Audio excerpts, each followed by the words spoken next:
No, that's not it. Over here. Okay. Hi there, everyone. I'm Evan Green, journalism major and executive editor of Marshall University's student newspaper, the Parthenon.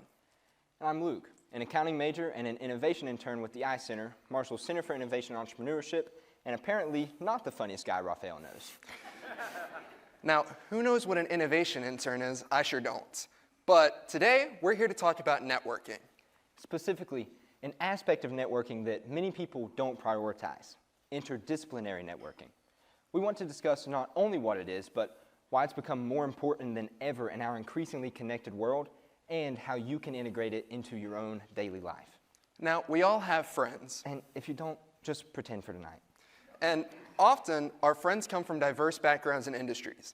We don't live in a world where accountants are only friends with other accountants, and doctors only hang out with other doctors. As an accounting major, I'm very thankful for that. And while it's great we handle our personal relationships this way, it's possible that many people don't handle their professional networks in the same manner. According to Indeed, one of the top employment sites in the United States, a professional network is defined as when you build relationships with other professionals, both in your career field as well as other related fields, completely ignoring the idea of working with fields and people that aren't directly related to your own. Now, of course, you should network within your field. These people might think like you, and they might even have similar career aspirations. But solely focusing on this type of networking can seriously limit both your professional and creative potential, which is where interdisciplinary networking comes in. According to Harvard sociologist Robert Putnam, there are two types of social capital that professionals need to balance: bonding and bridging. Bonding capital looks like your typical networking. It's focused on your similarities or bonds that you have with other people, particularly those in your industry. Bridging capital, on the other hand, is more similar to what we would refer to as an interdisciplinary network. It contains the connections you have with others based on differences. And it's this second type of capital that's a result of expanding your worldview, and it's critical for tackling the complex, human-centered problems that almost all industries face in today's world. And most of us engage in bonding capital every day, whether it's the people in your workplace or just your friends on Facebook. Finding people with similarities to you isn't difficult. On the other hand, bridging capital requires active effort to seek out diverse opinions that are different from your typical network. So, to understand why you should invest in this bridging capital and take some time to engage in interdisciplinary networking, let's first look at the personal benefits of interdisciplinary networking. It increases your career mobility. Stanford sociologist Mark Granovetter published The Strength of Weak Ties nearly 50 years ago, and it's now a foundational text for business networking, proving that it's not your closest connections, but your more distant connections that are most likely to improve your career. And this might sound counterintuitive, but it does make sense when you think about it. The people you're closest to and the people in your industry likely already know many of the same people as you. Your networks overlap significantly. Meanwhile, someone you're more distantly connected to has their own unique circle of connections. And those are the ones that could come in handy when you're looking for a new job, recruiting for a position at your own company, or even just seeking advice on a problem that the people in your industry aren't well equipped to handle. Evan and I have both seen these benefits in action over the course of our college careers. By seeking opportunities from those outside of our field, we've been able to explore our own interests and take our careers in new directions. Since I've been at Marshall, I've held 6 different positions. You got fired that many times? No, I just like to stay busy. But of all 6 positions I've held, none have come from my professional network of accountants and accounting majors. And in addition to my work in journalism, I've gotten to do everything from political organizing to launching a startup through a business incubator. Exactly. And without your network, none of that would have been possible. For example, the only reason he got into the incubator was because of his connection to me. Similarly, I've worked a variety of odd jobs, from freelance writer to social media manager. I'm the one who hired you as a social media manager. Get back.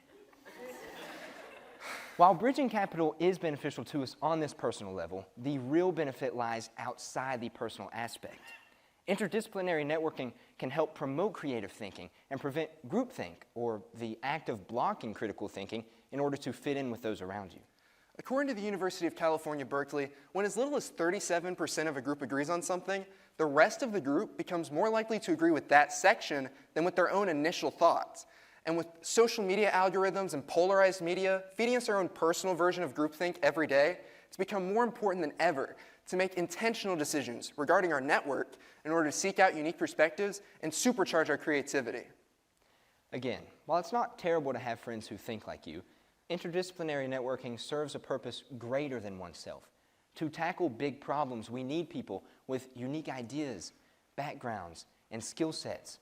There is a reason the Avengers isn't just 6 people all wearing Iron Man suits. But now that I think about it, couldn't the other people in the Avengers just also wear Iron Man suits? With their powers? Dude, what? Oh yeah, that's for our next talk. For now, let's talk about how you can incorporate interdisciplinary networking into your everyday life. One way is through diverse recruitment, something Luke and I have both experienced in our careers. When I took on the role of executive editor for the paper, I quickly realized we needed to change how we handled hiring. In the past, we had stuck almost exclusively to journalism majors, which led to us neglecting many of the things that journalism majors aren't well equipped to handle, like numbers, for example. And I made it a point to recruit students from outside of the journalism school to work on our staff. Since last spring, we've hired a chemistry major, an accounting major. Hey, I don't know if you guys have heard anything about him, but I've heard he's a pretty cool guy. And we've promoted a computer science major to one of our top positions. For those unfamiliar with interdisciplinary networking, this may seem odd, especially considering that the accounting major is in charge of our social media. Hey, while we're on that note, everybody say TEDx. Put that on the Instagram later. Gotcha. Anyways, the chemistry major is in charge of fact-checking and grammar.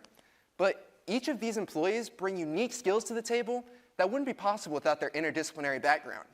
For example, the chemistry major takes an analytical approach to grammar that makes my head spin. And the computer scientist has built out our website and publication process, designing automated spreadsheets that seem like witchcraft to most journalism majors. And Luke's business knowledge has undoubtedly helped our social media flourish. You're just being nice. I know without a doubt in my mind that the Parthenon has been made stronger as a result of the interdisciplinary network we've built. On the other hand, not everyone is in this position in which you have a say in recruitment and hiring. So another option to make time and be intentional is ensuring you're meeting and working with diverse groups of people. Which is apparently a strong suit of yours, Luke, considering all the jobs you've had. But this also includes finding ways to work on projects with people outside of your industry, which we'll get to more in a minute. One crucial strategy that we can all use in our daily lives to improve our interdisciplinary networks is very simple, and it's asking for help, specifically from people outside of our own fields. Absolutely. Luke and I's entire friendship is built around him getting annoyed at many things in his many jobs and coming to me for advice. And vice versa, this goes both ways. Sure. Our unique perspectives help us look at things from different angles and allow us to develop our bridging capital together. Eventually, this even culminated in me asking Luke if he could help me with a pitch for TEDx. And 4 months and a few stressful nights later, here we are. As our world becomes increasingly connected and is ever evolving, these networks become increasingly important not only to individuals, but to humanity, as we face more complex, human-centered problems that require the Avengers to take on. We hope we're able to showcase the importance of interdisciplinary networking and the ways in which connecting threads across different industries can help advance both your personal network, your career, as well as the world. And you never know. If you implement some of these ideas into your life, you might end up here yourself someday. Or not, but you should incorporate our ideas either way. Thank you.